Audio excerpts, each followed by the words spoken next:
So one time, this person was a second connection of mine, Okay. and they did they posted a picture of someone on an airplane flight with their feet, no shoes, no socks, like just like up in the on the headrest above them, right? And so I made a comment, hey, I have a friend who's a flight attendant, and she told me at least once a flight, someone goes from the seat to the bathroom with no socks on, right? That comment got like 255,000 impressions. No, that's Yeah. crazy. I'm like, what the fuck, right? It's crazy what. Some random Yeah. bullshit comment. Yeah. I would jump off of the plane if somebody's feet were. Ooh, Yeah. Let me fix that. broke it. Sorry.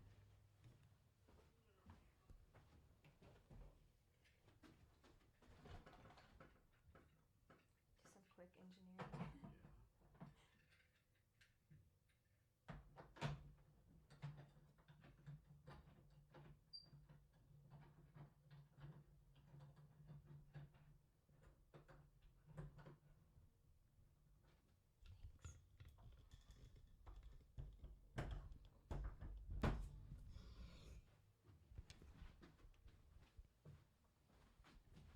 Yeah. So one comment got like hundreds of thousands of views, right? Mm-hmm. So yeah, it was crazy. Oh. Let me go do it again.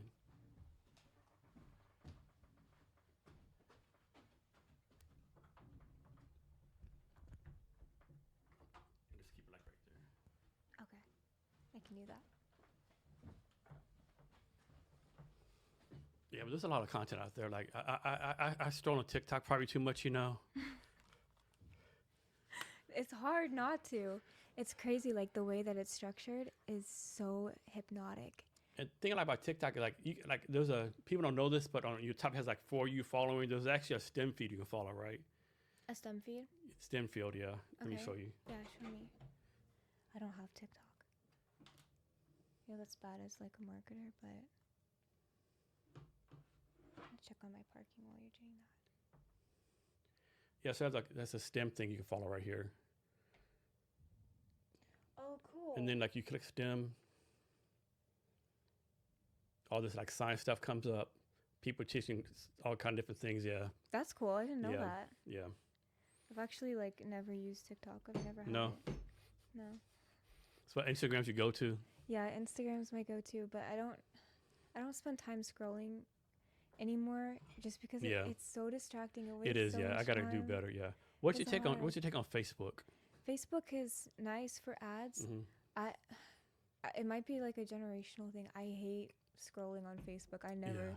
It's so much but trash on there. Yeah. It's so weird. The structure It's so is political. weird. At least It my is, feed's so yeah. political. People complaining like, "Fuck Trump, fuck Biden, fuck this, fuck I that." know. It's like, can we just Can you it's be a long happy? day. Can you be Just happy on one relax. thing? I know. Like, damn. Let's just agree on something. I'm Yeah. just getting new parking real quick, but Okay. I'm listening. No worries. No worries. But yeah, and I think the other thing that's interesting with social media is the way that it's structured. I don't know if this is intentional, but when you're scrolling, you see like something that's like really funny, and then something that's like really sad, and then something that's like Yeah. politically charged, Yeah. and then you see an ad, Mm-hmm. and it's like that's one way that like a bunch of different stimulating emotions and a bunch of like intersecting like hormones and Yeah. chemicals in your brain. That's one way that really works to stimulate you to agree to something. Yeah. And so that's a tactic that I think they use a lot in like. It's very addictive. Like I follow this one lady on TikTok. Mm-hmm. I think she's in high school, college, like she's a real young Yeah. lady. Yeah. But her thing is she tells dad jokes, right? Okay. And it is so funny, right? Okay. It is so funny. Like one joke she had, what did the Scarecrow win an award for? Mm-hmm. Being outstanding in the field. That's crazy. Another one she said was, did you know diarrhea was hereditary because it runs in your genes? No. So shit like that, right? No. Yeah. That's funny. But that her she's lyrics like- are so like deadpan, like dead on, right? Yeah. That's hilarious. Okay, I'm good. Cool. So what do you see as a future for your company? Which one? Let's say the Ray Enterprises. Whew. Okay, I'm actually really excited about this too. I feel like I've been saying that this whole podcast, but um, so I do a lot of work with ads. Obviously, I do a lot of work with location targeting, and I feel like I have the strategy down, and it's pretty automated. I do have people that I'm training and things like that, but other than that, it's very automated. I have people to connect it on the back end. So my next big thing that I'm working on um, is I really want to do like ad research. So there's a bunch of like A/B testing out there, and there's a lot of companies that do it, but there's not a lot of research as to like which specific ads did better. And there is like information on, oh, you should do this to get more engagement, you should do that. But I really want to start with like the client's permission publishing like studies on this ad versus this ad, how, like what's the CTR on this ad versus that, and what were the measurements, and just to continue to like grow from there. So back to your book. Have you Yeah. started writing it, or you're writing the book right now? Yes, I have. I have a draft, and it's like 312 pages. So you've done 312 pages already? I've done 312 pages. So talk about the process of that. Like, did you like wake up every day and like block 2 hours a day to like write, or you just like write when you have the creative juices flowing? Talk about that. I used to write in class when I was in college, and so that's bad. But I used to write, so I'd have a lot of time during the day when I was at college, because all my classes were like Tuesday, Thursday. So I was like, okay, 7 hours Tuesday, 7 hours Thursday, I can get some work done. And so, yeah, I would just research different things.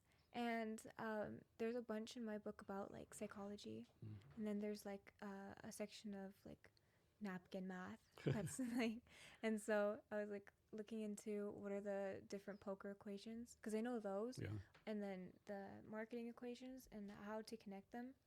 And then strategy as well. Like I love all those books that are like Art of War, like Robert Greene, and there's a lot of that can be applied to poker and in life and in business. And I was just thinking to myself, like, how can we apply something like business and life motivated to a game that you can go and you can learn and you can like go practice a game of poker and you can be like, oh, okay, I've mastered this, this, and that.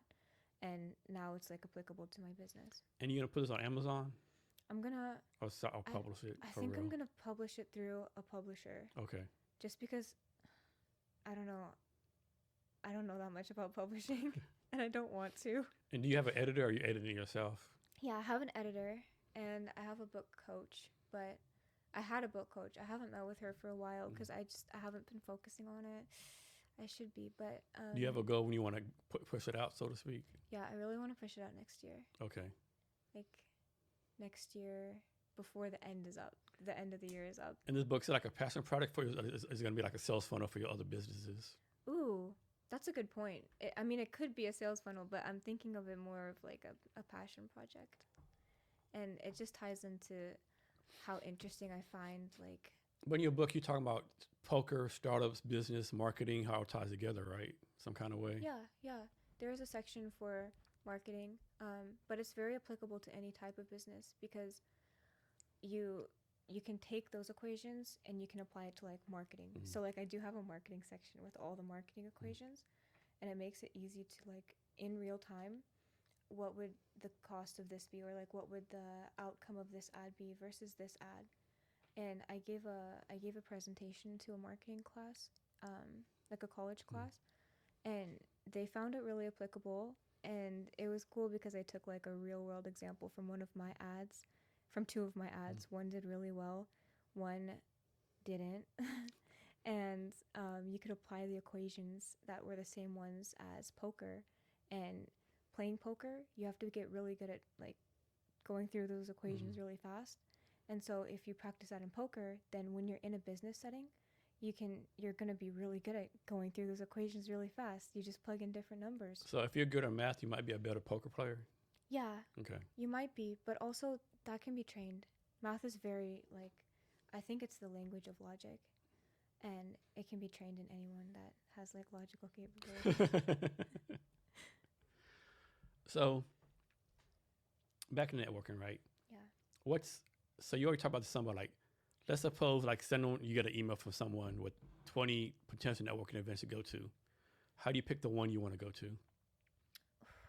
I think networking events, like I was telling you earlier, I feel like I've gotten over the hurdle of like going to useless events that I don't think I'll gain from. But I feel like I can always meet somebody new. So I kind of just go and I'm like, if there's an attendees list available, I love attendees lists so Yes. much.